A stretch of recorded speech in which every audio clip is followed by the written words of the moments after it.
Welcome to study point. दोस्तों, इस video में हम सामान्य ज्ञान के मोस्ट इंपॉर्टेंट 20 प्रश्न देखने वाले हैं। दोस्तों, सारे प्रश्न काफ़ी अच्छे होने वाले हैं और आपके एग्जाम के लिए मोस्ट इंपॉर्टेंट होंगे। दोस्तों, वीडियो को अंत तक देखिएगा। दोस्तों, कल हमने 100 लाइक का टारगेट रखा था और आपने उसे बहुत अच्छे से पूरा किया। दोस्तों, आज भी हम 100 लाइक का टारगेट रखते हैं। अगर आपको वीडियो पसंद आता है तो वीडियो को दोस्तों शेयर करिएगा। आपके जितने भी स्टडी रिलेटेड फेसबुक और व्हाट्सएप ग्रुप है सब वीडियो को उसमें शेयर करिएगा और वीडियो दोस्तों लाइक जरूर करिएगा। तो आइए शुरू करते हैं आज का वीडियो। देखिए, हमारा पहला प्रश्न क्या है। प्रिज्म से प्रकाश के वर्ण विक्षेपण में किस रंग का प्रकाश सर्वाधिक विक्षेपित होता है। तो देखिए, मोस्ट इंपॉर्टेंट प्रश्न है। तो हमारा यहाँ पे प्रश्न है कि प्रिज्म से प्रकाश के वर्ण विक्षेपण में किस रंग का प्रकाश सर्वाधिक विक्षेपित होता है। तो यहाँ पर हमारा सही आंसर हो जाएगा ऑप्शन नंबर डी, बैगनी। देखिए, जो प्रकाश का वर्ण विक्षेपण होता है इसमें बैगनी रंग का जो विक्षेपण सबसे अधिक होता है। आपको याद कर रखना। देखिए, जो हमारा विबग्योर बनता है यानी कि जो इंद्रधनुष का हमारा रंग क्या बनता है, विबग्योर। तो आपको याद रखना। देखिए, वी से हमारा होता है वॉयलेट यानी कि बैगनी। बैगनी रंग सबसे अधिक विक्षेपित होता है। और सबसे कम की बात करें, देखिए जो रेड यानी कि लाल रंग है यह सबसे कम विक्षेपित होता है। यानी कि आप सभी को पता होगा कि हमारे ट्रैफिक सिग्नल पर लाल रंग क्यों लगाया जाता है, क्योंकि जो रेड कलर है इसका प्रकाश सबसे कम विक्षेपित होता है, इसलिए दूर से ही दिखता है। इसलिए जो रेड हमारा है सिग्नल पर भी लगाया जाता है, ये सब आपको याद रखना है। और वॉयलेट जो है यानी कि बैगनी है, इसका विक्षेपण सबसे अधिक होता है। तो ये आपको पॉइंट याद रखना है। दोस्तों, इस वीडियो की पीडीएफ फाइल भी आपको डिस्क्रिप्शन में टेलीग्राम लिंक से मिल जाएगी। अगर वहाँ से आपको नहीं मिलती है तो आप टेलीग्राम पर डायरेक्ट में जाकर सर्च करिए डायरेक्शन स्टडी पॉइंट, वहाँ से आपको जो है रेगुलर पीडीएफ मिल जाया करेगी। आइए देखते हैं अगला प्रश्न। देखिए, हमारा दूसरा प्रश्न क्या है। कम समय में पकने वाली तथा दो प्रमुख फसलों के मध्य उगाई जाने वाली फसल क्या कहलाती है। देखिए, मोस्ट इंपॉर्टेंट प्रश्न है। तो दो प्रमुख फसलों के मध्य उगाई जाने वाली फसल क्या कहलाती है, काफ़ी इंपॉर्टेंट प्रश्न है। तो इसका सबसे हमारा सही आंसर हो जाएगा ऑप्शन नंबर ए। देखिए, जो दो फसलों के मध्य में उगाई जाती है उसे हम कैच क्रॉप कहते हैं। क्या कहते हैं, ऑप्शन नंबर ए यहाँ पर हमारा जो है बिल्कुल राइट हो जाएगा। जो दो फसलों के मध्य उगाई जाती है और कम समय में पकने वाली फसल होती है उसे हम कैच क्रॉप कहते हैं। यहाँ पर हमारा राइट आंसर क्या हो जाएगा, ऑप्शन नंबर 1। अगला प्रश्न देखते हैं। देखिए, तीसरा प्रश्न क्या है।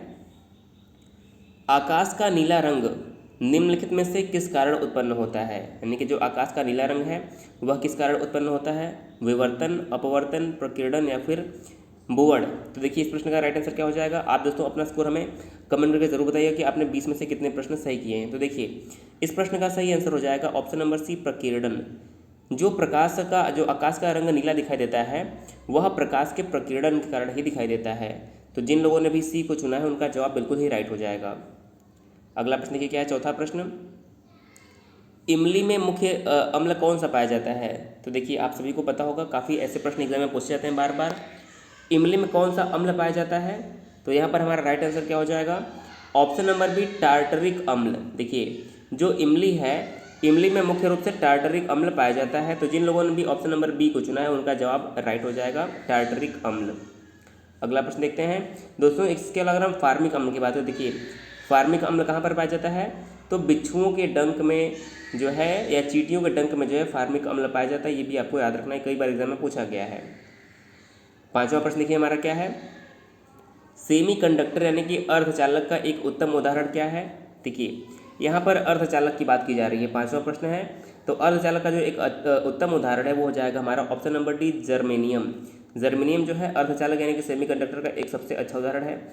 इसके अलावा अगर हम बात करें चालक यानी कि कंडक्टर का सबसे अच्छा उदाहरण कौन है, तो आप सभी को पता होना चाहिए, सिल्वर यानी कि चांदी जो है यह चालक का सबसे अच्छा जो हमारा है चालक माना जाता है। कौन सा, सिल्वर यानी कि चांदी। तो इस प्रश्न का जिन लोगों ने भी डी चुना उनका जवाब बिल्कुल राइट हो जाएगा। अगला प्रश्न देखते हैं, छठा प्रश्न। देखिए, छठा प्रश्न हमारा है, निम्नलिखित में से कौन सा युग्म सम्मिलित नहीं है। तो देखिए, एक तरफ कुछ जीवों के नाम है, एक तरफ उनके वर्ग लिखे हैं, तो कौन सा सम्मिलित नहीं है। देखिए, पहला ऑप्शन है मधुमक्खी कीट वर्ग में है, बिल्कुल सही है। छिपकली सरीसृप वर्ग में आता है, ये बिल्कुल सही है। और मेढक जो है उभयचर वर्ग में आता है, ये भी बिल्कुल सही है। लेकिन ऑप्शन नंबर सी देखिए, ब्लू व्हेल जो लिखा है मत्स्य वर्ग।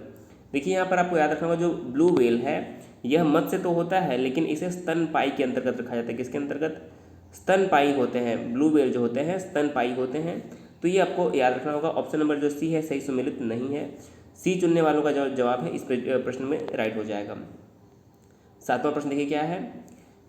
हमारे शरीर की किस ग्रंथि को अंतःस्रावी तंत्र का पेस मेकर कहा जाता है। किस ग्रंथि को अंतःस्रावी तंत्र का,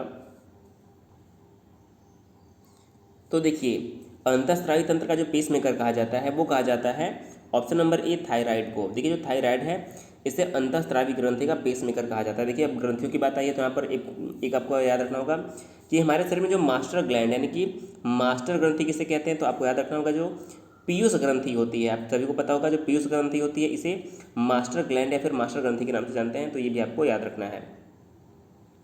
8वां प्रश्न देखिए क्या है, किस यंत्र का प्रयोग वाष्पोत्सर्जन मापने में होता है। तो आप सभी अपना जवाब देंगे कि किस यंत्र का प्रयोग वाष्पोत्सर्जन मापने में होता है। तो 8वें प्रश्न का हमारा सही आंसर हो जाएगा ऑप्शन नंबर ए पोटोमीटर। देखिए जो पोटोमीटर होता है इसका प्रयोग वाष्पोत्सर्जन के मापन में होता है। तो अगर आपने ए को चुना था तो आपका जवाब जो है बिल्कुल राइट हो जाएगा। देखिए आप सभी प्रश्न का जवाब जरूर मन में सोचिएगा और अपना स्कोर हमें अंत में ज़रूर बताइएगा। अगला प्रश्न देखिए क्या है, हल्दी में पाया जाने वाला विशिष्ट रासायनिक संघटक क्या है, यानी कि हल्दी में निम्नलिखित में से क्या पाया जाता है। तो सही आंसर क्या हो जाएगा ऑप्शन नंबर बी। देखिए जो कुरकुमिन है क्या है, हल्दी में कुरकुमिन नामक एक जो है संगठन पाया जाता है, अम्ल पाया जाता है। तो इस पर सही आंसर क्या हो जाएगा, हल्दी में कुरकुमिन नामक जो है एक तत्व पाया जाता है। ऑप्शन नंबर बी करेक्ट हो जाएगा। इसके अलावा अगर हम सोलेनिन की बात करें, देखिए सोलेनिन कहाँ पाया जाता है, जो आलू में हरा रंग होता है, आलू में जो हरा रंग होता है वो किसके कारण होता है, आलू में हरा रंग सोलेनिन के कारण होता है। ये आपको याद रखना है, कई बार एग्जाम पूछा जाता है। अगर पूछा जाए कि आलू में कौन सा तत्व पाया जाता है तो सोलोनिन आपका जवाब करेक्ट होगा। और अगर एंथोसायनिन की बात करें तो देखिए जो गाजर का लाल रंग होता है, गाजर में जो लाल रंग होता है वह एंथोसायनिन के कारण ही होता है। तो ये दोनों पॉइंट भी आपको याद रखना है। इस प्रश्न का हमारा सही आंसर क्या हो जाएगा, कुरकुमिन। अगला प्रश्न देखिए क्या है, 10वां प्रश्न, हेमीहाइड्रेटेड कैल्शियम सल्फेट किस सामान्य नाम से जाना जाता है।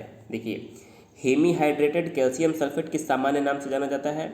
तो इस प्रश्न का सही हमारा आंसर हो जाएगा option number B plaster of Paris. देखिए हेमीहाइड्रेटेड कैल्शियम सल्फेट का जो सामान्य नाम है वो है plaster of Paris. Option number B जिन लोगों ने चुना उनका जवाब बिल्कुल राइट आंसर हो जाएगा। अगला प्रश्न ये क्या है, 11वां प्रश्न हमारा है, यकृत निम्नलिखित में से किस रासायनिक रूप में भोजन का भंडारण करता है। जो यकृत यानी कि जो हमारा लीवर होता है वह किस रासायनिक रूप में हमारे भोजन का जो है शरीर में भंडारण करता है। तो 11वें प्रश्न का सही आंसर क्या हो जाएगा ऑप्शन नंबर सी, ग्लाइकोजन के रूप में जो है यकृत हमारे शरीर में रासायनिक भोजन का भंडारण करता है। तो सही आंसर क्या हो जाएगा option number C, glycogen correct answer हो जाएगा। 12वां प्रश्न देखिए क्या है, निम्नलिखित में से कौन दलहनी फसल नहीं है। देखिए यहाँ पर दलहनी फसल की बात हो रही है तो हमारा देखिए मूंग क्या है, दलहनी फसल है, मटर भी दलहनी फसल है और लोबिया भी दलहनी फसल है। लेकिन जो तोरिया है यह दलहनी फसल नहीं है, बल्कि तोरिया क्या होता है, एक सब्जी होती है। तो दलहनी फसल कौन सा नहीं है, ऑप्शन नंबर डी करेक्ट हो जाएगा। अगर बात करें कि दलहन के उत्पादन में विश्व में पहला स्थान किसका है, तो दलहन के उत्पादन में पूरे विश्व में भारत का स्थान पहला है, यानी कि भारत में दलहन का उत्पादन सर्वाधिक मात्रा में होता है। और भारत में जो मध्य प्रदेश है, मध्य प्रदेश में दलहन का उत्पादन जो है एक राज्य के तौर पर सबसे अधिक मध्य प्रदेश में दलहन का उत्पादन होता है। ये पॉइंट भी आपको याद रखना है, स्टैटिक जीके के लिए इंपॉर्टेंट हो जाएगा। अगला प्रश्न देखिए क्या है, नेत्रदान में प्रदाता की आंख के किस हिस्से का प्रयोग होता है, यानी कि जब नेत्रदान किया जाता है तो किस हिस्से का दान किया जाता है। मोस्ट इंपॉर्टेंट प्रश्न है, सही आंसर हो जाएगा ऑप्शन नंबर सी, कार्निया। देखिए नेत्रदान में जो दाता होता है उसके कॉर्निया का ही जो सिर्फ प्रयोग किया जाता है, किसका, कॉर्निया जो हमारा यहाँ पर है, राइट आंसर हो जाएगा ऑप्शन नंबर सी करेक्ट जवाब हो जाएगा। अगला प्रश्न देखिए क्या है, गोल कृमि यानी कि निमेटोड से होने वाला रोग कौन सा है।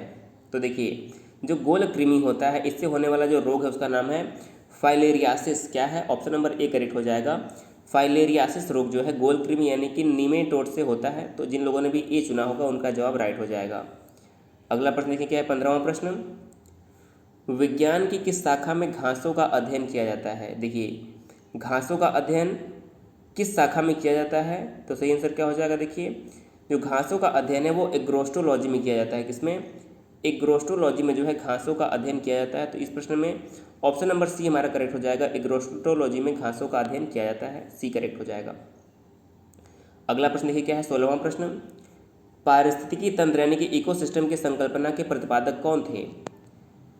तो हमारा सही आंसर क्या हो जाएगा 16वें प्रश्न का, ऑप्शन नंबर बी करेक्ट हो जाएगा, एजी टांसले। देखिए सबसे पहले इकोसिस्टम यानी कि पारिस्थितिकी तंत्र का जो परिकल्पना दिया था, संकल्पना दिया था, वो थे एजी टांसले। तो जिन लोगों ने भी ऑप्शन नंबर बी को चुना है उनका जवाब इस प्रश्न का राइट आंसर हो जाएगा।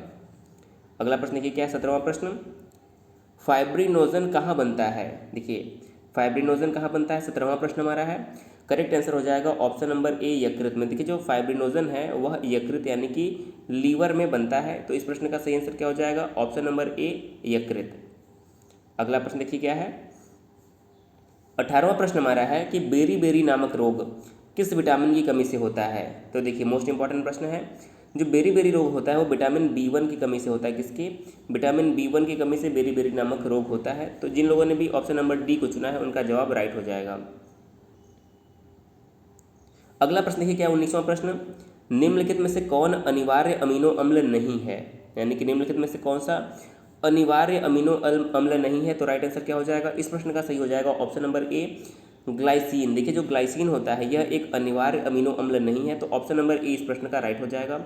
और आज का देखिए हमारा अंतिम प्रश्न क्या है, कामिनी और अप्सरा क्या है, अंगूर की उन्नत किस्में, नाभिकीय रिएक्टर, नाभिकीय पनडुब्बियां या फिर नाभिकीय मिसाइलें। तो देखिए करेक्ट आंसर क्या हो जाएगा, कामिनी और अप्सरा जो है यह दोनों नाभिकीय रिएक्टर हैं। तो ऑप्शन नंबर बी क्या हो जाएगा, नाभिकीय रिएक्टर करेक्ट आंसर हो जाएगा। दोस्तों इस वीडियो में हमने 20 प्रश्न ऐसे लिए थे जो कि आपके एग्जाम के लिए मोस्ट इंपॉर्टेंट होगा। देखिए आपको याद रखना कि हमने आज 100 लाइक का जो है टारगेट रखा है। दोस्तों अगर आपको वीडियो पसंद आता है तो लाइक करिएगा इसे, और आपके जितने भी स्टडी रिलेटेड फेसबुक और व्हाट्सएप ग्रुप हैं दोस्तों वीडियो को शेयर जरूर करिएगा, क्योंकि दोस्तों हम आपके लिए बहुत मेहनत से वीडियो बनाते हैं ताकि आप जो है एग्जाम में आपका जो अच्छा स्कोर हो, आप सिलेक्शन जरूर मिले। दोस्तों आपको इतना करना है, वीडियो को जरूर शेयर करिएगा। चैनल पर अगर नया है सब्सक्राइब कर लीजिएगा। दोस्तों वीडियो देखने के लिए बहुत बहुत धन्यवाद।